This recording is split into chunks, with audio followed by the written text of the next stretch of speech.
Assalamualaikum dan hai, saya Pak Anda Racun. Kali ni kita ada phone terbaru Poco M4 Pro 5G. Phone ni baru je launch dekat pasaran Malaysia tadi.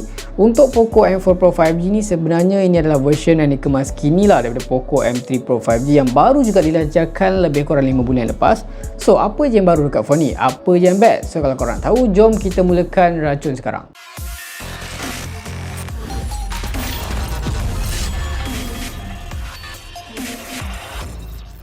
First of all geng, macam biasa kita akan mulakan video kita dengan sesi unboxing terlebih dahulu.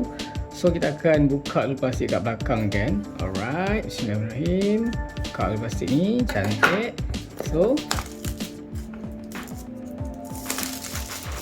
nice. Alright, so macam korang nampak lah, untuk kotak Poco M4 Pro ni standard macam phone-phone Poco yang lain. Overall warna kuning. Di bahagian sisi kanan ni ada tulisan Poco M4 Pro 5G, easy access. Sama juga kiri. Di bahagian atas kosong. Kalau di bahagian bawah dekat sini korang boleh nampak lah varian yang kita dapat ni kan. Poco M4 Pro 5G warna power black, 6GB RAM dan juga 128GB ROM. Alright, so kita akan cuba buka dan tengok apa isi kotak sekarang. Alright, so once korang buka je, korang terus nampak ada satu lagi kotak kecil. Okay, yang mana biasanya dalam ni macam yang korang tahu lah kan, korang akan dapat SIM tool ejector dekat situ. Lepas tu ada stiker, of course, Poco kan. Next dalam ni ada stiker. Okay, stiker dah tadi. Kita ada warranty dia dan ada manual cara-cara penggunaan. Dan last sekali kita akan dapat casing silikon lembut untuk protect body phone daripada bercalar. So macam gini je lah. Alright, so sekarang ni kita akan cuba tengok. Inilah dia Poco M4 Pro 5G kan. So macam korang nampak dekat sini, dia ada dia punya special features ataupun features highlight lah. Contohnya dia pakai MediaTek Dimensity 810 with dual 5G. Chipset ni chip baru tau. Saya pun tak pernah try lagi. Kita akan tengok nanti macam mana. Dia menggunakan 6nm Ultra Performance Processor. Okay, so kalau korang ingat lagi kan, before ni Poco M3 dan juga Poco M3 Pro, dia punya watt tu, dia punya pengecasan tu 18 watt. Tapi kali ni untuk M4 dia dah support 33 watt. Untuk bateri standard 5000 mAh. So dia juga support 90Hz Dynamic Switch Dot Display. Ada dual speaker kan.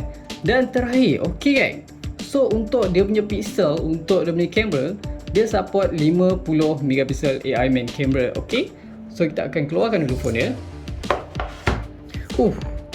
Kita letak dulu, nanti kita tengoklah apa yang special pasal phone ni. Next dalam ni apa lagi yang kita dapat geng. So dekat sini macam biasa kita akan dapat kabel pengecasan USB-A to USB-C.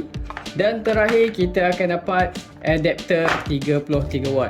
Dia dah bagi sekali dalam kotak, so korang tak perlu nak beli asing geng. So kita buka dulu. Alright, okay, so 2 pin kat sini. Alright guys, so rasanya ni sahaja yang kita dapat dalam kotak. Dah tak ada apa dah kat sini. So kita akan cuba tengoklah macam mana kan rupa sebenar Poco M4 Pro 5G ni. So katanya macam lebih kurang Poco M3 je tau. So kalau dari belakang, dia lebih kurang macam Poco M3. Kalau yang Poco M3 Pro 5G tu dia macam ada dia punya bar kat tepi kan. Tapi just nice. Alright, so jom kita tengoklah apa yang special ada dekat phone ni kan. Okay, so kita akan mulakan dengan sistem operasi. Macam korang nampak lah kan, out of the box phone ni dah pun menjalankan Android 11. Anyway, untuk dia punya skin tu dia pakai MIUI version for Poco. So kalau untuk storage, dekat sini saya punya version ni 128GB. Yang mana dekat sini sistem makan saja lebih kurang 13.01GB. First impression kan, kalau bercakap dari segi rekaan, masa saya unbox phone ni tadi tu, bila saya pegang je sekali pandang, memang saya ingatkan kalau panel belakang phone ni, dia punya hitam ni samalah macam Poco M3. Sebab untuk Poco M3 kan, dia punya hitam bar ni, dia pakai macam plate tebal tau. Tapi rupanya bila saya belek-belek, dia memang tak samalah. Dia just buat macam dual tone warna. Dia just design hitam saja dekat sini untuk nampakkan macam kelainan, untuk nampakkanlah dia punya Poco signature. Apapun saya boleh kata agak suka jugalah dengan kelainan yang Poco buat kan, memang nampak unik. Lagi-lagi dengan kemasan matte ni memang menambahkan lagi lah premium feel. Even material body belakang ni dari plastik je tau. Untuk tambahkan grip bila pegang panel belakang ni kan, dia macam jenis curve tau dekat sini. So bila pegang tu memang terasa sedap lah. Beralih di bahagian sisi kanan phone, dekat sini korang boleh nampak lah ada slot SIM, yang mana dia punya slot SIM tu jenis hybrid. Sama ada korang nak pakai single SIM dan juga micro SD card, ataupun korang juga boleh pakai dual SIM terus. Next, kalau beralih di bahagian atas, dekat sini ada fungsi IR blaster yang boleh jadikan phone korang sebagai remote. Dan di sebelah situ of course ada lubang speaker, yang mana untuk speaker Poco M4 Pro ni dia jenis stereo. Satu lagi lubang speaker ada di bahagian bawah. Next lagi korang nampak lah ada port pengecasan USB-C, dan juga dekat situ ada mic dan juga ada lubang yang paling digilai ramai orang, Lubang audio jack masih dikekalkan.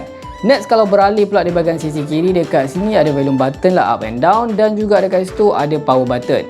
Yang mana dia punya power button tu juga tersembunyi dia punya fingerprint scanner. Untuk kedudukan fingerprint scanner di bahagian sisi ni memang actually saya sangat suka lah, sebab sekarang dalam keadaan normal baru ni kan, semua kena pakai mask kan, memang elok lah fingerprint di bahagian sisi. Bila korang tekan pun boleh kata agak respon, agak laju dia punya respon, dan sangat-sangat accurate, korang boleh tengok sendiri. Stereo speaker yang ada dekat phone ni bagi saya memang dah okey dah. Ada satu kelebihan juga dekat Poco M4 Pro ni, cuma yang agak kurang selesa, yang agak annoying, dia punya kedudukan tu dia tak simetri tau.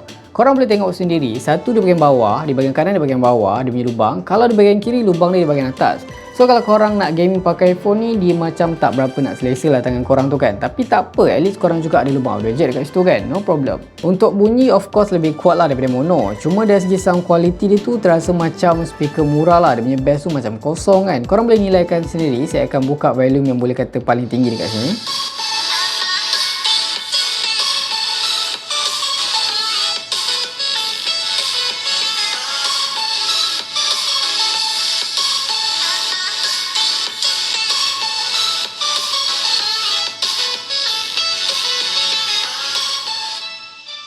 Untuk spek kita akan mulakan dengan skrin dulu, yang mana untuk Poco M4 Pro ni bersaiz 6.6 inci dengan resolusi Full HD+, menggunakan teknologi IPS LCD dan menyokong 90Hz dynamic refresh rate. Manakala untuk lebih respons, bila kita sentuh skrin time gaming tu, skrin dia support 240Hz touch sampling rate. Ok, so kalau bercakap pula dari segi performance, phone ni dikuasakan dengan chip terbaru MediaTek Dimensity 810 dengan binaan 6nm. So kalau korang tertanya kan berapa highest score Antutu yang boleh dapat dekat phone ni, saya dapat sekitar 300,000 lebih. Untuk bateri, masih sama tau, kapasiti dia dengan Poco M3 dan juga Poco M3 Pro 5G masing-masing dibekalkan dengan 5000 mAh. Tapi untuk pengecasan kali ni daripada 18W dah di-upgrade ke 33W yang ada dekat Poco M4 Pro ni. Masa yang saya dapat lah untuk full charge phone ni lebih kurang 1 jam 16 minit. Dari segi ketahanan bateri untuk social media usage kan, tanpa gaming, saya dapatkan maintain SOT tu lebih kurang 6 jam lebih. Macam mana pula dari segi kamera? Kalau sekali pandang dia punya lens dekat belakang punya modul kamera ni memang macam banyak gila lens dia bubuh dekat phone ni. Tapi sebenarnya saya tertipu geng, phone ni hanya dibekalkan dengan dual kamera saja di bahagian belakang. Untuk kamera utama sebesar 50MP dan untuk kamera kedua dia ada 8MP ultra wide angle. Manakala untuk kamera hadapannya sebesar 16MP jenis berlubang. Untuk spek lain tu, phone ni juga dia menyokong dual 5G, dual stereo, ada audio jack dan juga ada NFC. Ok, so macam mana sebenarnya experience gaming dekat Poco M4 Pro ni? Ok tak ok kan? Best tak best pakai chip MediaTek 810 yang terbaru ni? Ok, untuk Genshin Impact surprisingly boleh main tau rata kanan. Saya pun macam agak terkejut juga. Untuk 5 minit awal tu memang tak ada masalah, even ada banyak enemy dalam satu masa pun masih terasa smooth. Suhu pun dalam masa 5 minit ni just boleh naik sampai 42 darjah Celsius. Tapi kalau untuk gaming sesi lama, memang saya suggest lah korang main dengan setting default lowest untuk dapatkan, untuk maintainkan dia punya smooth tu. Manakala untuk PUBG highest graphic just boleh dapatkan HD high, ataupun korang boleh main smooth ultra untuk dapatkan smooth yang lebih baik lah, 40fps. Dari segi experience gaming memang smooth, tak ada lag, tak ada stuck, memang terbaik. Dia punya gyro pun boleh kata agak accurate tanpa sebarang delay.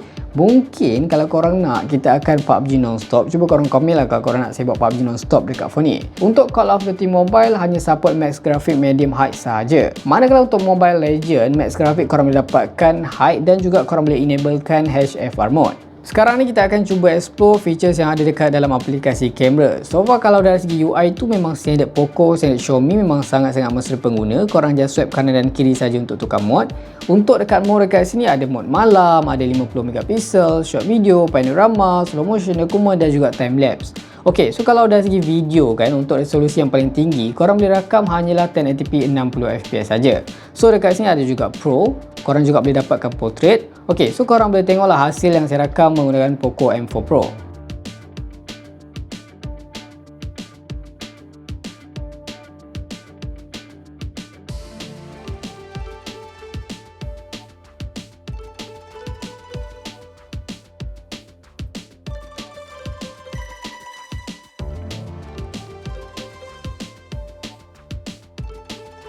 Alright, sekarang saya tengah rakam menggunakan resolusi 1080p 60fps.